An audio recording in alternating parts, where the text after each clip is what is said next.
தமிழால் இணைந்தோம், தமிழால் வளர்ந்தோம். நான் உங்கள் தமிழ் தோழன். இன்று நாம் எதை பற்றி பேசவிருக்க போகிறோம் என்றால், அதாவது இந்தியா ஃபஸ்ட் எலெக்ஷன், அதாவது இந்தியாவினுடைய முதல் எலெக்ஷன் எப்படி இருந்தது அப்படிங்கிறத பற்றி தான். ஸோ வித்தியாசமான ஒரு விஷயமா இருந்தது. நம்மளுக்கே படிக்கும்போது ஆச்சரியங்கள்லாம் இருந்தது. என்ன அப்படிங்கிறத தான் நம்ம ஷேர் பண்ண போகிறோம். அதாவது என்னன்னு பார்த்தீங்கன்னா, இப்போது வாக்குச்சீட்டுலலாம் வந்து சின்னம் இருக்குது. அதுவும் சில கட்சிகள், அரசியல் கட்சிகளுக்கு சின்னம் ஒதுக்கீடு செய்யப்படவில்லை. சின்னம் இல்லை, எங்கள் சின்னத்தையே காணோம், எங்களுக்கு இப்போ வேறு சின்னம் கொடுக்குறாங்க, இந்த மாதிரி ஏகப்பட்ட கம்ப்ளைண்ட்டு, இந்த மாதிரி இதெல்லாம் இருக்குது. ஆனால் இவ்வளவு பெரிய ஒரு இந்தியாவில் சுதந்திரம் அடைந்த பிறகு, இவ்வளவு பெரிய இந்தியாவில் ஒரு முதல்ல தேர்தல்னால் என்னன்னே தெரியாமல் ஒரு தேர்தலை மக்கள் அணுகி அந்த தேர்தலை நடத்தி வெற்றிகரமாக பண்ணியிருக்கிறாங்கன்னா அது எவ்வளோ பெரிய சாதனை அப்படிங்கிறத நம்ம யோசிச்சு பார்க்கணும். அந்த மாதிரி இந்தியாவுடைய ஃபஸ்ட் எலெக்ஷன், அந்த ஃபஸ்ட் எலெக்ஷனுடைய ஹிஸ்ட்ரி, அந்த வரலாறு என்ன, எப்படி நடத்துனாங்க அப்படிங்கிறத பற்றி தான் நம்ம ஃபுல்லாக இன்றைக்கி பேச போகிறோம். ஸோ இந்த மாதிரி விஷயத்தையும் நம்ம தெரிஞ்சுக்கணும் அப்படிங்கிறது தான் உண்மை. ஸோ அனைவருக்கும் தெரியப்படுத்துங்க, முன்னக்கூட்டியே சொல்கிறேன். ஸோ இந்த காம்படிஷன் எக்ஸாம் படிக்கிறவங்க, அதே மாதிரி நம்மளுடைய இந்தியாவுடைய ஒரு வரலாறை பற்றியே தெரியாத மனிதர்கள் நிறைய பேர் இருக்காங்க. ஸோ சாதாரணமாக வரோம், ஓட்டை போடுறோம், போகிறோம் அப்படின்னு, நமக்கு என்னப்பா, சில பேர் ஓட்டு போடக்கூட போகிறதில்ல, அந்த மாதிரிலாம் இருக்கிறாங்க. இந்த மாதிரி ஒரு முதல் எலெக்ஷன் எப்படி நடந்தது அப்படிங்கிறது தான் உண்மையிலே சுவாரஸ்யமான விஷயம். ஸோ அதை பற்றி தான் நம்ம இன்றைக்கி பேச போகிறோம். அதுக்கு முன்னாடி நம்மளுடைய சேனல் தமிழ் தோழன் சப்ஸ்கிரைப் பண்ணுங்கள், ஷேர் பண்ணுங்கள், லைக் பண்ணுங்கள், கமெண்ட் பண்ணுங்கள், முக்கியமாக பெல் பண்ணுங்கள். நமக்கு அப்போ தான் நான் போடுற வீடியோ உங்களுக்கு நோட்டிஃபிகேஷன் வந்து சார். ஓகே, 1947 இந்தியா இண்டிபெண்டன்ஸ் ஆச்சு, எல்லாருக்கும் தெரியும். ஸோ 1952 1952 தான் முதல் பொது தேர்தல் நடக்குது இந்தியாவில். பார்த்திங்கன்னா, இந்தியா ஒரு பிரிட்டிஷ் டாமினியன் அப்படிங்கிற மாதிரி தான். ஸோ பிரிட்டிஷ்க்கு கீழே தான் இருந்தது. ஸோ பிரதமர் இருக்காருன்னா, அந்த பிரதமருக்கு மேலே ஒரு டாப் யார் அப்படின்னு பார்த்தீங்கன்னா கவர்னர் ஜெனரல். ஸோ அவர் தான் நாட்டை கட்டுப்படுத்துவார். ஸோ இந்தியாவுடைய கான்ஸ்டியூஷன், அந்த இந்திய அரசியலமைப்பு சட்டம் 1949 நவம்பர் 26 நம்ம எழுதுகிறோம், ஒத்துக்கிட்டாங்க. ஸோ அதுக்கப்புறம் 1950 ஜனவரி 26 இந்திய ரிபப்ளிக்காக மாறுது. ஸோ இதுதான் இந்திய அரசு அமைப்பு. அதாவது இந்திய அரசு அமைப்பு அவை தான் முதல்ல நாடாளுமன்றம் மாதிரி செயல்பட்டுருக்குது. அந்த ஜவஹர்லால் நேரு, அந்த இந்திய தேசிய காங்கிரஸ் கட்சி அப்படின்னு சொல்லுவோம். ஸோ அந்த ஜவஹர்லால் நேரு ஒரு இந்தியா சுதந்திரம் ஆனதுக்கப்புறம் பார்த்திங்கன்னா இந்தியாவுடைய தேர்தல் நடத்தணும் அப்படின்னு சொல்லி திட்டமிட்ட உடனே, ஸோ யாரை தேர்தல் ஆணையராக நியமிக்கலாம் அப்படின்னு சொன்னோன்னே, ஐசிஎஸ் படித்த ஒருவர் சுகுமார் சென் அப்படிங்கிறவர் தான். ஸோ அவரை தான் தேர்தல் ஆணையராக, இந்திய தேர்தல் ஆணையராக நியமிக்கிறாங்க. தேர்தல்னால் என்னன்னே தெரியாமல் ஒரு தேர்தல் ஆணையர் தேர்தலை நடத்த போகிறாரு. அவர் பார்த்திங்கன்னா இந்தியன் சிவில் சர்வீஸ், இப்போ ஐஏஎஸ் மாதிரி, அப்போ ஐசிஎஸ், இந்தியன் சிவில் சர்வீஸ், அதை படிச்சுட்டு அவர் இருக்கார். அவர் ஒரு மேற்கு வங்கத்தினுடைய தலைமைச் செயலாளராக இருந்திருக்கிறாரு. நேரு எப்படியாவது அவசரமாக எலெக்ஷனை நடத்தி வேகமாக முடிச்சிடணும் அப்படின்னு அவசரப்படுறாரு. ஆனால் அந்த சுகுமார் சென் அப்படி கிடையாது. அவர் ஸ்டெப் பை ஸ்டெப்பாக நம்ம பண்ணணும் அப்படின்னு சொல்லி, ஏன்னா முதல்ல நடக்கக்கூடிய ஒரு தேர்தல் இந்தியாவில், அதுவும் நியாயமாக நடத்தணும், எல்லாமே கரெக்டாக இருக்கணும் அப்படின்னு சொல்லி அவர் ஒவ்வொரு ஸ்டெப் பை ஸ்டெப்பாக எடுத்து வச்சு நடத்தியிருக்காரு. அப்புறம் 1951 1951 தான் தேர்தல் நடவடிக்கைகளை ஸ்டார்ட் பண்ணுறாங்க. உடனே 21 வயதிற்கு மேற்பட்டவர்கள் எல்லாரும் வாக்கு செலுத்தலாம் அப்படிங்கிற மாதிரி சொல்கிறாங்க. 18 வயசு கிடையாது, 18 வயசாக மாற்றினது பார்த்திங்கன்னா 1989 தான் 18 வயசாக மாற்றுறாங்க. ஸோ முதல்ல 21 வயசு தான் தேர்தல், 21 வயதுக்கு மேற்பட்டவர்கள் தான் தேர்தலில் வாக்கு செலுத்த முடியும் அப்படின்ற மாதிரி இருந்தது. அதுபோக ஒரு தொகுதியில் ஒரு 180 நாட்களுக்கு மேலே அந்த இடத்துல மக்கள் வசிச்சிருந்தாங்கன்னா அவங்க வாக்கு செலுத்த அனுமதிக்கப்படுவார்கள் அப்படிங்கிற மாதிரியும் இருந்தது. அப்புறம் பார்த்திங்கன்னா அந்த காலத்தில் இந்த தேர்தல் அலுவலர்களுக்கு ஒரு தேர்தல் கட்டமைப்பு எதுவுமே கிடையாது. ஸோ அந்த தேர்தல் கட்டமைப்புலாம் கிடையாது. அப்படிங்கும்போது உண்மையிலே ரொம்ப கஷ்டமான, அவங்களுக்கு பயிற்சி கொடுக்க முடியாது, அந்த மாதிரி விஷயங்கள்லாம் நடந்தது. அதுபோக 1944 மாகாண தேர்தல்னு ஒன்று நடந்திருக்கு. அப்போ இருந்தவங்களை வச்சு நம்ம எக்ஸ்பீரியன்ஸ் எப்படி தேர்தல் நடத்தலாம்னு கேட்கலாம்னு பார்த்தா அதில் நிறைய பேர் இறந்துருந்தாங்க அப்படின்றாங்க. ஸோ இந்தியாவில் வந்து பார்த்திங்கன்னா ஒரு 401 மெம்பர்கள் 401 தொகுதிகள் இருந்திருக்கு அப்போ 1952 முதல் தேர்தல் நடந்தப்போ. அதில் வந்து ஒரு 314 தொகுதிகளில் வந்து ஒற்றை உறுப்பினர்களை தேர்ந்தெடுக்க வேண்டியிருந்திருக்கு. 86 தொகுதிகளில் வந்து 2 உறுப்பினர்களை தேர்ந்தெடுக்க வேண்டியிருக்கு. ஒரே ஒரு தொகுதியில் மட்டும் 3 உறுப்பினர்களை தேர்ந்தெடுக்க வேண்டியிருக்கு. அப்போது ஒரு 14 தேசிய கட்சிகள் இருந்திருக்குது. 53 பதிவு செய்யப்பட்ட அரசியல் கட்சிகள் இருந்திருக்குது. அப்போது வாக்குச்சீட்டில் வந்து சின்னம்லாம் கிடையாது. ஸோ சின்னம் இல்லாமல் மக்கள் போய் ஓட்டு போடணும் அப்படின்னோட எப்படி பண்ணுறது அப்படின்னு கஷ்டமாயிடுச்சு. ஒவ்வொரு கட்சிக்கும் ஒரு சின்னத்தை ஒதுக்கி ஒரு பெட்டியை வச்சு இப்போ நான் போகிறேன் அப்படின்னா எந்த சின்னத்துக்கு வாக்களிக்க வரோம்னா அந்த பெட்டியில் போய் நம்ம வாக்குச்சீட்டை போடணும் அப்படிங்கிற ஒரு நடைமுறை தான் முதல்ல இருந்திருக்கு.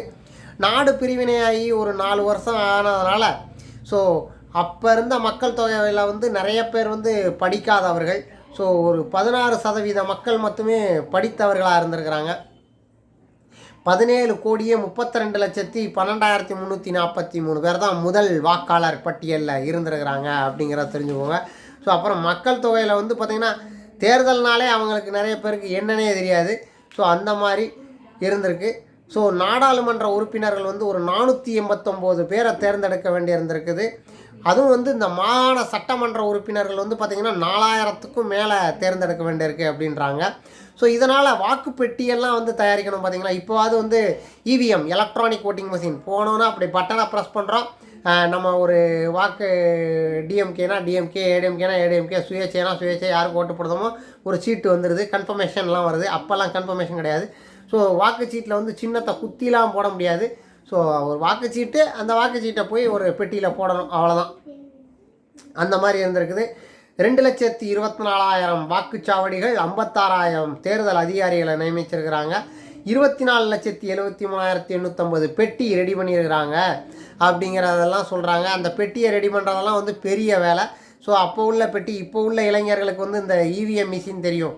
அப்போ உள்ள ஓல்டு பேலட் பெட்டிலாம் பார்த்திங்கன்னா ஒரு ட்ரங்கு பெட்டி மாதிரி ஒரு இரும்பு பெட்டி இருக்கும். ஸோ அந்த இரும்பு பெட்டியை தூக்கிட்டு வருவாங்க, அந்த இரும்பு பெட்டியில் தான் வைப்பாங்க.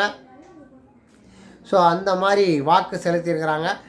இந்த தேர்தல் வந்து பார்த்திங்கன்னா 1951 அக்டோபர் 25 1952 பிப்ரவரி 21 வரைக்கும் பல கட்டங்களாக தேர்தல் நடத்தப்பட்டு இருக்கிறது அப்படின்றாங்க. அது போக வந்து இந்த மை தயாரிக்கிறதெல்லாம் வந்து பார்த்திங்கன்னா சிஎஸ்ஐஆர் அந்த ரிசர்ச் இன்ஸ்டியூட் அவங்க தான் வந்து பார்த்திங்கன்னா விஞ்ஞானிகள் வந்து அந்த இன்டெலிபிள் இங்க் 1950 அவங்க கொண்டு வந்து இது பண்ணியிருக்கிறாங்க. ஸோ இந்த எலக்ட்ரானிக் ஓட்டிங் மிஷின் வந்து பார்த்திங்கன்னா 1997 தான் வந்திருக்குது. அதுபோக வந்து பார்த்திங்கன்னா இந்த இந்திய தேசிய காங்கிரஸ் தான் வந்து அந்த முதல்ல வந்து பயங்கரமான வந்து சுதந்திரத்திற்காக போராடிய ஒரு இது. அதனால் அவங்களுடைய கட்சி தான் வந்து ஜெயிச்சுது அதிகமான இடங்களில். ஸோ இந்த பாரதிய ஜனதா பார்ட்டின்னு இப்போ சொல்கிற பாருங்க பிஜேபி, அப்போல்லாம் வந்து பிஜேபி கிடையாது, அது வந்து பாரதிய ஜனசங்கம் அப்படின்னு சொல்லி தான் இருந்தது. அது வந்து ஜவஹர்லால் நேருடைய கட்சியில் இருந்த ஷியாமா பிரகாஷ் முகர்ஜிங்கிறவங்க தான் பாரதிய ஜனசங்கம் அப்படின்னு சொல்லி இடைக்கால அமைச்சராக இருந்தவர். அவர் பாரதிய ஜனசங்கம்னு சொல்லி ஒன்று உருவாக்கியிருக்காரு. அதுவும் வந்து இந்த காங்கிரஸனுடைய கொள்கைக்கு எதிராக ஒரு கொள்கையை உருவாக்கணும் அப்படின்னு சொல்லி ஆர்எஸ்எஸ் வந்து அந்த இதை உருவாக்கியிருக்கிறாங்க. ஸோ அப்போ வந்து தேர்தலில் வந்து பார்த்திங்கன்னா சென்னை மாகாணம், நம்ம சென்னையை எடுத்துக்கிட்டோம்னா சென்னை மாகாணம் வந்து கேரளா, மலபார் தொகுதி, ஆந்திரா, தெலுங்கானா கிடையாது, ஆந்திரா, கர்நாடகா, இது எல்லாமே சேர்ந்தது தான் அந்த எலெக்ஷனில் இருந்திருக்கு. அப்போ வந்து பார்த்திங்கன்னா 62 மக்களவை தொகுதி, இப்போ 40, அப்போ 62 மக்களவை தொகுதி இருந்திருக்கு. 13 தொகுதியில் இரட்டை உறுப்பினர்கள் தேர்ந்தெடுத்துருக்கிறாங்க. ஸோ டோட்டலாக வந்து பார்த்திங்கன்னா இந்தியாவில் வந்து 364 இடத்த வந்து காங்கிரஸ் வெற்றி பெற்றிருக்குது. கம்யூனிஸ்ட் கட்சி தான் வந்து 16 இடங்களில் வெற்றி பெற்றிருக்குது. அந்த நேரத்தில் தமிழ்நாடை பொறுத்தளவில் 75 இடங்களில் தமிழ்நாடு காங்கிரஸ் வந்து 35 இடங்களில் வெற்றி பெற்றிருக்கு. அதில் வந்து கம்யூனிஸ்ட் 8, மற்றதெல்லாம் மற்ற இதர கட்சிகள் அப்படின்னு சொல்கிறாங்க. ஸோ இந்த மாதிரி ஒரு மிகப்பெரிய தேர்தல் 1952 ஒவ்வொருத்தரையும் மக்களை கூட்டு வச்சு அவங்களுக்கு கணக்கு, இப்போயாவது நம்ம ஆதார் கார்டு இருக்குது, ஓட்டர் ஐடி கார்டு கொடு அப்படின்னு சொல்லி ஏகப்பட்ட விஷயங்கள் ப்ரொசீஜர்லாம் இருக்குது. ஆனால் அப்போது ஒரு தேர்தலை முதல்ல நடத்தணும்னா எவ்வளோ கஷ்டப்பட்டிருப்பாங்க. ஆனால் வந்து இப்போ வந்து தேர்தல் வந்து இதுக்கு முன்னாடி நான் சின்ன குழந்தையாக இருக்கும் போதெல்லாம் பார்த்திங்கன்னா தேர்தல் நடந்ததுன்னா ஒரு தேர்தல் நடக்கும், ஒரு 7 நாள் இல்லை 10 நாளில் வந்து தேர்தலுங்கிறதே ஒரு பெரிய திருவிழா மாதிரி. ஸோ 7 நாள்லேருந்து 10 நாளில் வந்து ரிசல்ட் வந்து வாக்குச்சீட்டில் எண்ணி 7 to 10 நாளில் சொல்லுவாங்க. இப்போ வந்து டிஜிட்டலே வந்துருச்சு. டிஜிட்டலே வந்தால் கூட 85 நாள் நம்ம வெயிட் பண்ண வேண்டியிருக்குது. ஜூன் 4ஆம் தேதி தான் ரிசல்ட் அப்படிங்கிறத தெரிஞ்சுக்கோங்க. ஸோ அது வரைக்கும் பொறுத்திருக்கிறோம். ஸோ இந்த தேர்தல் வாக்கு இயந்திரத்தில் அல்காரிதம் எல்லாம் மாற்றி நிறைய குளறுபடிகள் கூட நடக்கலாம். அதில் வந்து நிறைய விஷயங்கள் இந்த டெக்னிக்கலாக ஐடி படித்த ப்ரொஃபஷனல்ஸ், அதே மாதிரி இந்த ஆர்டிஃபிஷியல் இன்டெலிஜென்ஸ் தெரிஞ்ச அந்த ஆத்மாக்கள்லாம் வந்து இந்த மாதிரி பயங்கரமான டெக்னிக்கு இனிமேல் வந்து ஒவ்வொரு கட்சியும் வந்து சயின்டிஸ்ட் அப்பாயின்மெண்ட் பண்ணணும். இந்த மிஷினில் ஏதாவது பிரச்சனை இருக்காப்பா, இந்த கட்சியில் இருந்து ஒரு சயின்டிஸ்ட், அந்த கட்சியிலேருந்து ஒரு சயின்டிஸ்ட். ஸோ இவங்கெல்லாம் போய் அந்த இவிஎம் ஓட்டிங் மிஷினை வந்து செக் பண்ணணும். ஸோ அதே மாதிரி கவுண்டிங் மிஷின் நடக்கிற இடத்துல வந்து இந்த பெட்டி தான் அங்கே வருதா அப்படிங்கிறதெல்லாம் வந்து தெளிவாக ரிசர்ச்சில் வந்து எப்படி நம்ம கண் வச்சு ஆதார் கார்டெல்லாம் ரிஜிஸ்டர் பண்ணுறாங்க, அந்த மாதிரி எத்தனை இயந்திரத்தை பயன்படுத்துகிறோம் அத்தனை இயந்திரத்துக்கும் ஒரு கியூஎம்ஆர் கோடு கொடுத்து அந்த கியூஎம்ஆர் கோடை ரிஜிஸ்டர் பண்ணி அந்த கியூஎம்ஆர் கோடு உள்ளது தான் அங்கே வருதா அப்படிங்கிற மாதிரி அதையும் டெக்னிக்கலாக நிறைய விஷயங்களை வந்து மாற்ற வேண்டி இருக்கிறது இந்த தேர்தல் ஆணையம். ஸோ அதெல்லாம் வந்து இந்திய அரசு நேர்மையாக நடந்து எல்லா விஷயத்தையும் இம்ப்ளிமெண்ட் பண்ணி இப்போ என்னுடைய சிந்தனையில் உதித்த அந்த கியூஎம்ஆர் கோடு இந்த மாதிரி எல்லா இதுலேயும் எல்லா எலக்ட்ரானிக் ஓட்டிங் மிஷினும் அந்த கியூஎம்ஆர் கோடு எல்லாமே வச்சு பக்காவாக ரெடி பண்ணி அதை வந்து முதல்ல டிஜிட்டலைஸ் ஆக்கி அதுக்கப்புறம் அதை ஒரு டிஜிட்டல் மிஷினில் ரெஜிஸ்டர் பண்ணி இப்போ சங்கரங்கோயில் தொகுதி சங்கரங்கோயிலில் வந்து இத்தனை வாக்குச்சாவடிகள் இருக்குது. அப்போ இத்தனை இயந்திரங்கள் இத்தனை கியூஎம்ஆர் கோட், அந்த கியூஎம்ஆர் கோடை வந்து பக்காவாக ரெஜிஸ்டர் பண்ணி பக்காவாக வந்து திருநெல்வேலியில் தான் கவுண்டிங் அப்படின்ற மாதிரி பிரித்து வச்சு எல்லாத்தையும் பக்காவாக மாற்றணும். ஸோ எல்லாமே வந்து டிஜிட்டல் மயமாக மாறணும். இன்னும் நிறைய விஷயங்களை மாற்ற வேண்டியிருக்கு. ஸோ இதில் வந்து நிறைய குளறுபடிகள் நடக்க வாய்ப்பும் உள்ளது அப்படிங்கிறதையும் கூறிக்கொண்டு ஸோ இந்த வரலாறை வந்து அனைவருக்கும் தெரியப்படுத்துங்கள். மிக்க நன்றி. உங்கள் தமிழ் தோழன்.